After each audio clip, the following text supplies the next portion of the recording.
Can anyone learn how to sing? More importantly, can you learn how to sing? I'm going to give you the short answer straight away with a couple of asterisks. Most people, even people who think currently that they can't sing, even people who call themselves tone deaf, even people who have not done a lot of singing in their life at all, even people who were told when they were at school that they can't join the choir or that they should just shut their mouth and stop singing, a vast majority of all of those people absolutely can sing. There is a very small percentage of the population who will actually have quite a lot of trouble learning how to sing. But I just want to emphasize that's probably not you. But we're going to unpack all of this in this video so that you can find out once and for all whether you actually can learn how to sing. I'm Kirsty Morfitt from Holistic Music. And in this video, we're going to unpack what you actually need, like what human capacities you need to be able to sing. We're going to talk about the differences between the people who seem like they're naturals at it or talented at singing and the people who don't seem that way. And we'll talk a little bit more about the people who may actually really have considerable struggle and challenge with learning how to sing. Before we dive in, just make sure if you want more tips and tools on music practice, whether that's singing, piano, self-accompaniment, guitar, music theory, creative expression, make sure that you subscribe to this channel so that you can be notified of all the new videos coming out. I aim to do one new video a week. Your subscription helps me get the message of music out there, and it also helps you progress and evolve and expand on your music journey. So if you're asking the question, can anyone learn how to sing? It's probably because you want to learn how to sing yourself. But you've gone ahead and typed this into Google or YouTube because you doubt yourself. You're wondering if you've got what it takes. And you're wanting to find out if it's worth your while embarking on that journey. It's also possible, if you're asking this question, that you might have had some negative experiences in your life around singing. Maybe you were shamed in your family for singing when you were a kid. Maybe you were teased or ridiculed, or maybe you tried out for a choir at school and the choir teacher said that you can't sing and that you couldn't join the choir. People have lots of different kinds of negative experiences around music growing up, and usually that turns into doubts that we have about our ability to do these things. The good news is that most of the time, this has no reflection on your actual capacity to do it, and it has more to do with the environment and the culture that you grow up in. We're going to talk a bit more about that later. First, I want to dive into what are the innate human capacities that we need in order to be able to sing. Firstly, you need a functioning nervous system. Now, I don't necessarily mean that you have to be neurotypical or that you can't have any kind of diversity in your nervous system, but you do need to have just a basic baseline level of functionality in your nervous system. The second thing that you need is a functioning auditory system, and that is related to the nervous system, but you need to be able to perceive sounds in a reliable way, and you need to have the capacity to distinguish between sounds, and also to be able to perceive the relationship between sounds. At the most basic level, this involves the ability to perceive frequencies. So in a musical sense, this is pitch, like lower pitches, higher pitches, and like subtle differences between pitches as they move higher, pitches as they move lower, pitches as they jump larger distances. We also need the ability to be able to perceive timing and tempo in music. So this means where the sounds are placed in time, whether they're close together, whether they're far apart, whether they're long sounds, whether they're short sounds, and the kinds of rhythms that get created through the combinations of these. Now, when I say perceive, I don't mean know about them musically. I don't mean that you have musical training in relation to this. It's literally just the most basic level, being able to perceive these things, being able to hear them. And this is a lot simpler than you might think. These are things that we naturally hear in speech and conversation all the time. These are things that we hear in the sound of a train going down the tracks. These are the things that we hear in traffic. These are things that we hear in our everyday life in all kinds of contexts.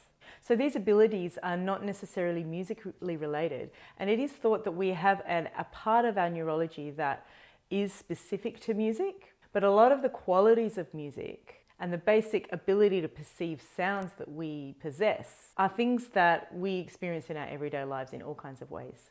So if you have a functioning nervous system, a functioning auditory system, and the ability to distinguish the difference between one sound and another, and also the relationships between sounds and the ways that sounds are different and the same as one another, then you're in a really good place to learn how to sing. Now, as I mentioned at the start, there are people who may have trouble learning how to sing. And these are people who have either a congenital condition or an acquired condition called amusia.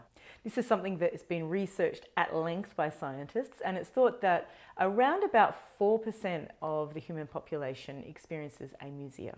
Now, this is characterized by the actual inability to distinguish and the differences between sounds. The inability to hear the difference between a low sound and a high sound. The inability to perceive the differences in textures or tones in sound. The difference between scratching a table and crackling paper, for example. In a very small, even smaller than 4% number of people, this is a congenital condition, meaning that it's something that they're born with. But it is also thought that it can be environmental. So someone can present as having amusia because of their the environmental conditions that they grew up in, more so than their innate ability.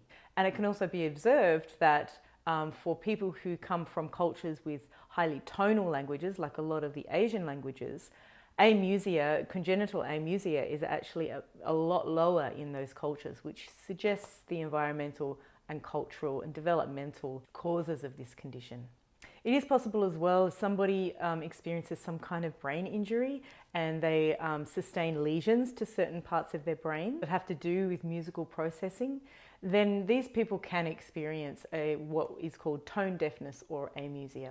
Again, this is a very small percentage of the population, and a lot of the people who call themselves tone deaf actually are not tone deaf. Which brings me to the next topic of this discussion, which is what it is that makes the difference between somebody who presents as a natural at singing or talented at singing and someone who seems as if they're not. For the vast majority of people, this is more about culture, family, and environmental factors than it has anything to do with the innate capacity of that human being. I was incredibly fortunate to grow up with music around me. When I was in utero in my mother's womb, she was actually singing. So I was able to develop with this awareness of musical sound all around me. And it's not really that surprising that I grew up with a natural ability to sing. Now, this is not everybody's formative experience, and that's perfectly understandable. But that doesn't make me more innately capable of singing than another person. It just means that I had a really great environment to support that learning. And I was exposed to musical sound at a very, very young, very early stage of my life. So it's exposure, it's environment, it's culture. Some cultures, music is just a part of everyday life. In a lot of African cultures, Latin American cultures, music is just the water that people swim in. So it's just so natural for people to pick it up, just the same way that we pick up language. So if you didn't grow up with this kind of exposure, these kinds of environments, and this kind of experience, you simply haven't had the opportunity to explore this aspect of yourself and to bring out these innate qualities. So you could be forgiven for assuming that you're not musical. But actually that's not the case. Musicality these are innate capacities within the human being. And just because you didn't grow up in an environment that brought these capacities out doesn't mean they're not there. All it means is that you're just going to need to work on developing and bringing out those capacities yourself. As I like to say, musical ability is a little bit like a cross between physical fitness training and brain training. Both of these forms of training, the mind and the body, have to do with developing capacities that we already have that may just lie latent. And music is really the same. It's just bringing out capacities that lay dormant until we decide to use them or until we have an opportunity to do so.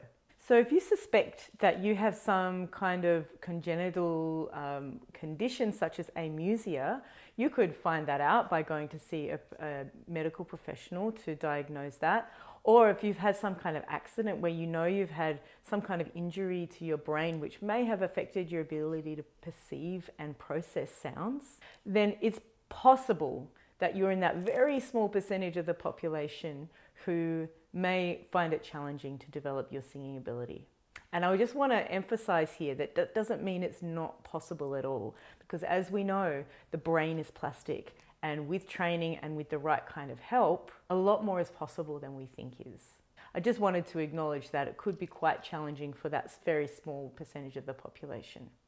But for the rest of the population who has a functioning nervous system, a functioning auditory system, and the capacity to, at a very basic level, tell the difference between one sound and another, you absolutely can train your ability to sing. And what will carry you through that process is the pure and simple love of singing, the love of making that kind of song-like sound. No matter what that sounds like at this point in time, staying connected to what you love about making that sound is going to carry you through the journey of learning how to refine it further. So it's good news. More than likely, you absolutely can learn how to sing. And remember, subscribe to this channel because I'm going to be coming out with more videos about singing. And please comment below about what you would like to learn, what your questions are about singing, because I can create videos based on what you ask of me. So drop me a comment, like and subscribe this video, and share it with anyone that you think might benefit from understanding this about singing. As always, love the sounds you make. Practice the beauty of sound. Check out the description below for some freebies and more information about connecting on different social platforms. And I'll see you in the next video.